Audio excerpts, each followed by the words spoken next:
कोई 150 से 200 कविताएं बच्चों के लिए मैंने लिखी थी। ये कोई सायास की कहानियां नहीं है। थोड़ा वाक्य विन्यास भी जटिल था। 9 साल की उम्र में उसने एक लेखक का दर्जा प्राप्त कर लिया। तो मुझे गजब की कल्पनाएं करते हैं बच्चे। मतलब तो क्या इसके पीछे आपका चित्रकार मन है? लगता है कि जैसे रेखांकन ने उस संसार की ऐसी रचना की है जिसमें हम बिल्कुल प्रवेश कर गए। कुछ पुरस्कार के रूप में पैसे भी मिले, तो एक लालच भी बढ़ गया कि मुझे जो है लिखना चाहिए। मुझे अभी भी वो कविता याद है, छोटी सी कविता है। एक रात जब सोनू सोया, एक रात जब सोनू सोया, झट सा वह सपने में खोया, झट्टा हुआ सपने में, तभी वहां आई एक परी, दी सोनू को जादू की छड़ी। सोनू ने जब छड़ी घुमाया, श्वेत रंग का घोड़ा आया। सोनू ने चढ़ लगाई, घोड़ा दौड़ा सरपट खाई। तभी लगी घोड़े को ठोकर, सोनू घोड़े से गिरा जमीन पर। बड़ी जोर से सोनू चीखा, उसने तो था सपना देखा।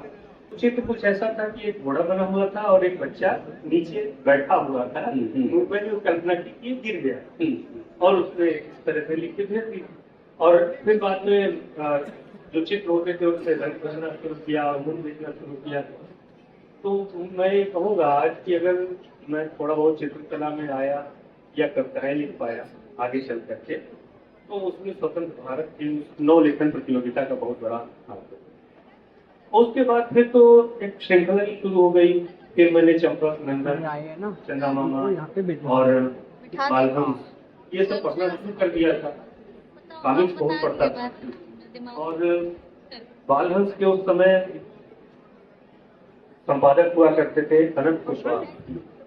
अनंत कुशवाहा के पास मैंने कुछ कविताएं भेजी और उन्होंने उस कविता को डॉक्टर श्री प्रसाद के बगल में छाप दिया। और उसकी बड़ी चर्चा हुई थी, बड़ी चिट्ठियां आई थी उनके पास। काफी समय के बाद जब कथाक्रम जो लखनऊ में कार्यक्रम होता है, एक बार मैं वहां गया हुआ था, तो वहां पे अनंत कुशवाहा खड़े हुए थे। मैं जाके मिला उनसे, मैं कहा सर नमस्कार, आप, मेरा नाम कुमार अनुपम है। हालांकि उस समय में कुमार अनुपम कुंवर के नाम से कविताएं लिखता था। अच्छा, क्योंकि मेरे स्कूल में मेरा नाम था कुंवर अनुपम तिवारी, तो इस तरह नाम का कई बार मेरे साथ है। तो मुझे देखे, तब तक मैं बीएससी कर चुका था और लखनऊ में आके कुछ फ्रीलांसिंग भी करने लगा था।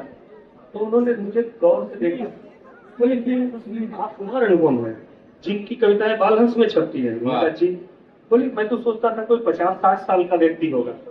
तो मैंने कहा ऐसा क्यों सोच रहे, क्या बहुत भारी भरकम कविताएं होती थी? बोले नहीं, मेच्योर आदमी ज्यादा जो सरलता है उसको फोन करते हैं। वाह, तो मुझे अच्छा लगा। और फिर ये श्रृंखला लंबे समय तक जारी रही। कोई 150 से 200 कविताएं बच्चों के लिए मैंने लिखी थी। बालहंस के पुराने अंकों में मिलेंगी। अब मैं उसका कोई कभी संकलन नहीं है? कभी संकलन नहीं आया, जबकि शुरुआत वहीं से हुई। शुरुआत मेरी वहीं से हुई। चंपक में छपा और भी कई पत्रिकाएं आती थी उन दिनों। अब वो रचनाएं सब बिखर गई और मैंने कभी कभी सोचा भी नहीं था कि एक समय ऐसा आएगा कि कोई इकट्ठा करने की कोई जरूरत पड़ेगी। खैर, लेकिन इधर जब मैं पिता बना और मेरी छोटी सी बेटी मेरी गोद में आई, तो जब वो 4 साल की हुई, 5 साल की, तो मैंने उसको कुछ कविताएं या कहानियां सुनानी शुरू की। और फिर ये होता था कि रोज मुझे उसे एक कहानी या एक कविता सुनानी होती। मोबाइल को रिकॉर्डर पे डाल के रख देता था। उसको जो कहानियां सुनाई हैं वही अब इन किताबों के रूप में आई। मैंने अलग से लिखने की कोशिश कुछ नहीं की, मैं उसे सुनाता था, ठीक उसी समय सोचता था और वो कहानियां बनती गई हैं। ये कोई सायास की कहानियां नहीं है। इसी तरह कविताएं भी जी। अच्छा, मैंने देखा कि हमारे यहाँ बहुत सारी किताबें ऐसी हैं जिन लेखकों से या लेखिकाओं से मैंने बात की, तो सबका कहना यही है कि असल में वो अपने बच्चों से संवाद करने की प्रक्रिया में ही लिख पाते हैं। असल में उनके लिए लिखा। हाँ, मैंने कोशिश किया जब बच्चों के लिए अलग से लिखने की, काफी लंबे समय के अंतराल के बाद। जब एक समय जब मैं खूब लिखा करता था और अब जब मैं थोड़ा उन बाल कविताओं या कहानियों से दूर आ गया था, तो जब इधर मैंने लिखने की कोशिश की तो मैंने देखा कि उसमें कठिन शब्द आने लगे थे। थोड़ा वाक्य विन्यास भी जटिल था। तो मुझे लगा कि ये गलत रास्ता है। इस वजह से मैंने उसको सुनाना शुरू किया।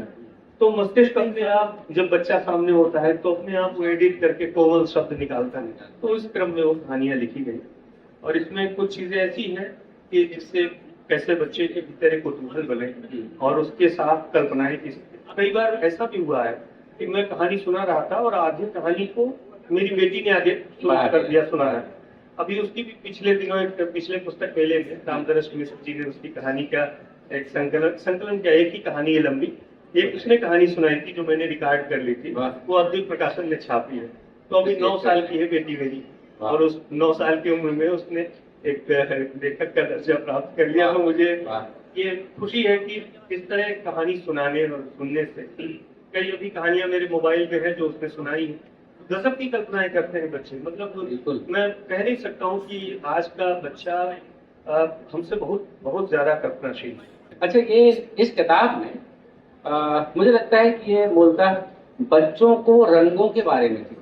हाँ, रंग प्रभाव के बारे में ये किताब बताती है। हाँ, रंग कैसे बनते हैं, तो क्या इसके पीछे आपका चित्रकार मन है?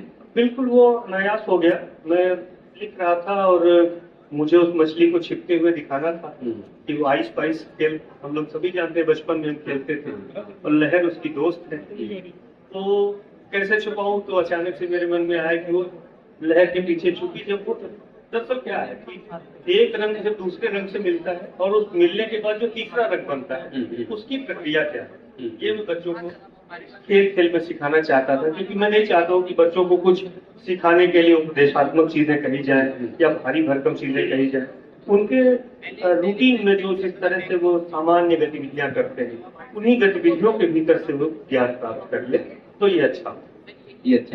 ये किताब बहुत प्यारी सी कहानी है, नन्ही मछली और नीली लहर, जो बच्चों को रंगों के बारे में बताती है कि रंग एक दूसरे रंग से कैसे मिलते हैं और कैसे तीसरा रंग बनता है और उसका मानस प्रभाव क्या है। मानस प्रभाव अपने पर्यावरण के प्रति, अपने आसपास के प्रति एक संवेदनात्मक व्यवहार बन चुका है बच्चों के भीतर।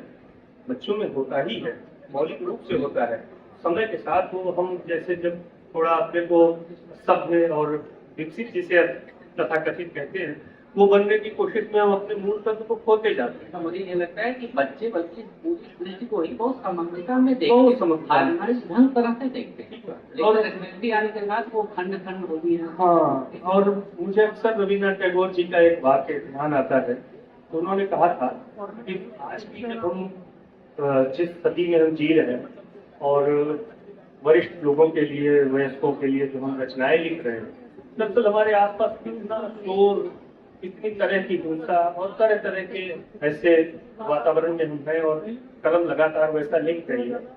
वो कलम आक्रोशित हो गई है, उस कलम में बहुत आग भर गई है। उसको पवित्र करने के लिए बाल रचनाएं लिखनी चाहिए, प्रत्येक व्यक्ति को लिखनी चाहिए, ये जिससे उसके कलम में कोमलता आती है, पवित्रता आती है। तो मुझे लगा कि इस अर्थ में भी बाल साहित्य की ओर मुझे जाना चाहिए। बहुत आक्रोश से दुनिया ठीक नहीं है, वैसे भी दुनिया में बड़ा आक्रोश है बच्चों के लिए, उन्हीं की भाषा में वैसा ही है।